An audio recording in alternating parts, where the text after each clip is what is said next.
అరుణాదేవి గారు చెప్పండి, మీరు ఎంత వయసులో ఉన్నప్పుడు ఈ నటన ఫీల్డ్ లోకి వచ్చేసారు, యాక్టింగ్ ఫీల్డ్ లోకి? సురభి సంస్థ అని ఇంతకుముందు మీరు చెప్పారు కదా, వీళ్ళని పాత్ర 15 ఏళ్ళుగా.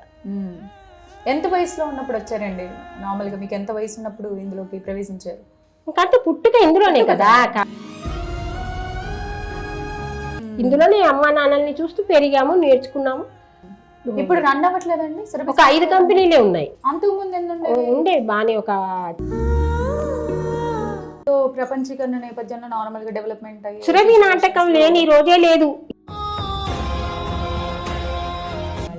నాకు ఒక డౌట్ ఉందండి, ఇప్పుడు అందులో చేసేటటువంటి ప్రతి ఒక్కరు ఇప్పుడు దాని నుండి సినిమాలోకి వచ్చేసారు. సో అప్పుడు సింగిల్ టైక్ తోటి చెప్తారు సురభిలో చేసేటటువంటి వారు అని అంటారు. అది ఎంతవరకు నిజం? ప్రతి ఒక్కరు అలా సింగిల్ టైక్ చేస్తారు. ఎందుకంటే చిన్నప్పటి నుంచి పట్టేయడం అలవాటు అయిపోయి. అంటే ఇందులో ఏ కోవ్ ఉండొచ్చండి? అంటే ఇప్పుడు పద్యాలు కానివ్వండి, తర్వాత వ్యవహారిక మాండలికం కానీ ఇలాంటి కొంచెం గ్రాంధికం ఉంటుంది, పద్యాలు ఉంటుంది. ఏది ఒక చిన్న పద్యం చెప్పండి, మీకు వచ్చినటువంటి పద్యం ఏంటంటే? అమ్మ నా కొడుకు కడ ప్రాణం పుననున్నవాడు, అమ్మా నను వంపకుండిన యోగ్యుడైన వైద్యుణ్ణి అచోటికి పంపుమమ్మా.